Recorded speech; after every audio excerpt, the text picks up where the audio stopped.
Hi అండి, అందరికి నమస్తే. Welcome back to my channel. ఈ రోజు మనం చేయబోయే రెసిపీ నూడిల్స్ సమోసా. ఈ నూడిల్స్ సమోసాని ఈవినింగ్ టీ టైం స్నాక్స్ లోకి చేసుకోవచ్చు. ముఖ్యంగా పిల్లలైతే చాలా ఇష్టంగా తింటారండి. మీకు నూడిల్స్ తిని బోరు కొట్టినట్టయితే ఈ విధంగా ఒకసారి నూడిల్స్ సమోసాని ట్రై చేయండి. అండ్ దీని ప్రిపరేషన్ కూడా చాలా ఈజీగా ఉంటుంది. సో లేట్ చేయకుండా వీడియో స్టార్ట్ చేద్దాం. ముందుగా బౌల్లో ఒక కప్పు మైదాపిండి వేసుకోవాలి. ఇందులోకి 1/2 టీ స్పూన్ వాము, రుచికి సరిపడా ఉప్పు, కొద్దిగా వేడి చేసుకున్న నూనె వేసుకోవాలి. ఇప్పుడు దీనిలో కొద్దిగా నీళ్లు వేసుకుంటూ పిండిని గట్టిగా కలుపుకోవాలి. పిండి అనేది చపాతీ పిండిలా సాఫ్ట్గా ఉండకూడదండి. సమోసాలకి పిండి అనేది గట్టిగా ఉంటేనే సమోసాలు క్రిస్పీగా వస్తాయి. చూసారు కదా అండి, పిండి అనేది ఈ విధంగా గట్టిగా ఉండాలి. ఇప్పుడు దీన్ని ఒక 1/2 అవర్ పాటు పక్కకు పెట్టుకోవాలి. ఇప్పుడు నీళ్ళల్లో కొద్దిగా ఉప్పు, కొద్దిగా నూనె వేసుకొని బాగా మరిగించుకోవాలి.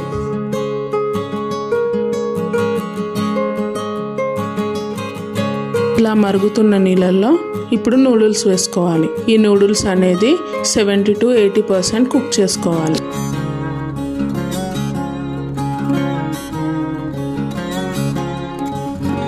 నూడిల్స్ అనేది ఈ విధంగా పలుకుగానే కుక్ చేసుకోవాలి. అప్పుడే మనకి 70 to 80% కుక్ అయినట్టు. మరి ఓవర్ గా కుక్ చేసుకోవడం వల్ల నూడిల్స్ అనేది స్టిక్కీగా ఉంటుంది. ఇప్పుడు ఈ నూడిల్స్ వాటర్ ని స్ట్రైనర్ లో సపరేట్ చేసుకోవాలి. ఇప్పుడు ఈ నూడిల్స్ పై కొద్దిగా చల్లనీళ్ళు వేసుకోవాలి. ఇలా చల్లనీళ్ళు వేసుకోవడం వల్ల నూడిల్స్ అనేది పొడిగా ఉంటుంది. ఇప్పుడు నూడిల్స్ పై కొద్దిగా ఆయిల్ వేసుకోవాలి. ఇలా ఆయిల్ వేయడం వల్ల నూడిల్స్ అనేది స్టిక్కీగా ఉండదు. నూడిల్స్ ని ఈ విధంగా కలుపుకొని పూర్తిగా చల్లారేంత వరకు పక్కకు పెట్టుకోవాలి. ఇప్పుడు కడాయిలో 1 టేబుల్ స్పూన్ నూనె వేసుకోవాలి. ఇప్పుడు ఇందులో 1/2 టీ స్పూన్ జీలకర్ర, సన్నగా కట్ చేసుకున్న ఉల్లిపాయలు, కట్ చేసుకున్న క్యాప్సికమ్, కట్ చేసుకున్న క్యారెట్, కట్ చేసుకున్న క్యాబేజీ వేసుకొని వీటన్నిటిని ఒకసారి టాస్ చేసుకోవాలి.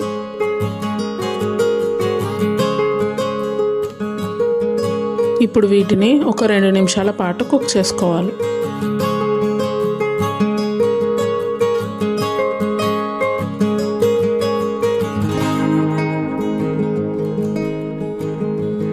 కొద్దిగా కరివేపాకు, చిటికెడు ఉప్పు వేసుకొని మరోసారి కలుపుకోవాలి.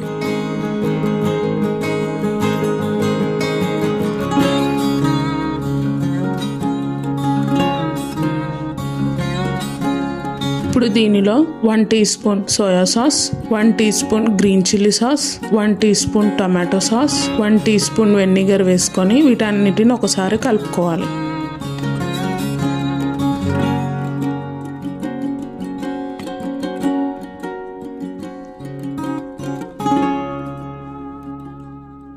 ఇప్పుడు వీటన్నిటిని 1 నిమిషం పాటు కుక్ చేసుకోవాలి. ఇప్పుడు ఇందులో ముందుగా కుక్ చేసుకున్న నూడిల్స్ వేసుకొని వెజిటేబుల్స్ అన్ని కలిసేలా కలుపుకోవాలి.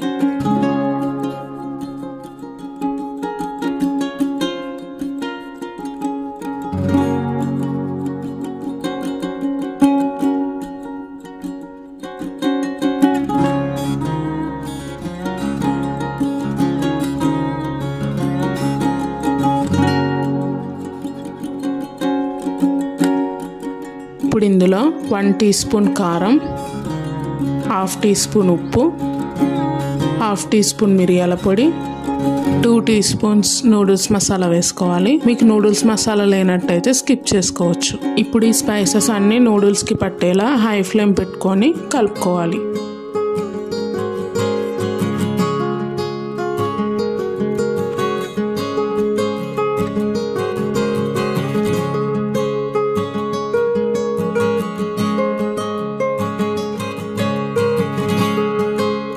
ఫైనల్ గా కొద్దిగా కొత్తిమీర వేసుకొని స్టవ్ ఆఫ్ చేసుకోవాలి. ఇప్పుడు ఈ నూడిల్స్ ని పక్కకు పెట్టుకొని చల్లార్చుకోవాలి. ఇప్పుడు 1/2 అవర్ తర్వాత పిండిని చూద్దామండి.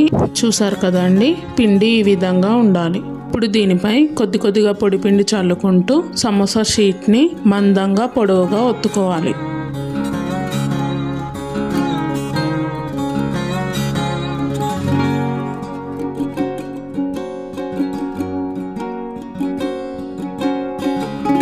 చూసారు కదండి, ఈ విధంగా మందంగా పొడవుగా ఒత్తుకోవాలి. ఇప్పుడు దీన్ని సమానంగా ఫోల్డ్ చేసుకొని మధ్యలోకి కట్ చేసుకోవాలి.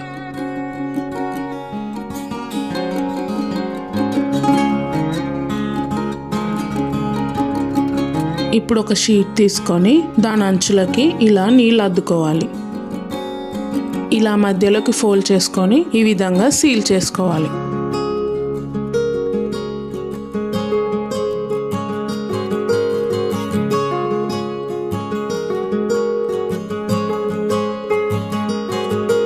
ఇప్పుడు దీనిలోకి మనం ముందుగా కుక్ చేసి పెట్టుకున్న నూడిల్స్ని స్టఫ్ చేసుకోవాలి. ఇప్పుడు వీటి అంచులకి కొద్దిగా నీళ్ళు అద్దుకుంటూ ఇలా నేను చూపించే విధంగా క్లోజ్ చేసుకోవాలి. ఇది చాలా ఇంపార్టెంట్ అండి. ఎడ్జెస్ అనేది ఇలా పర్ఫెక్ట్గా క్లోజ్ చేసుకోవాలి, లేదంటే ఆయిల్లో డీప్ ఫ్రై చేసినప్పుడు స్టఫింగ్ అనేది బయటకు వచ్చేస్తుంది. చూసారు కదా అండి, సమోసాని ఈ విధంగా రెడీ చేసుకోవాలి. ఇప్పుడు సమోసాలని ఆయిల్లో డీప్ ఫ్రై చేసుకోవాలి.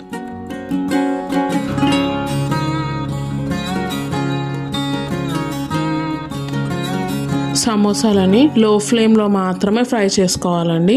అప్పుడే సమోసాలు అనేవి క్రిస్పీగా వస్తాయి. వీటిని మంచి గోల్డెన్ బ్రౌన్ కలర్ వచ్చే వరకు ఫ్రై చేసుకోవాలి.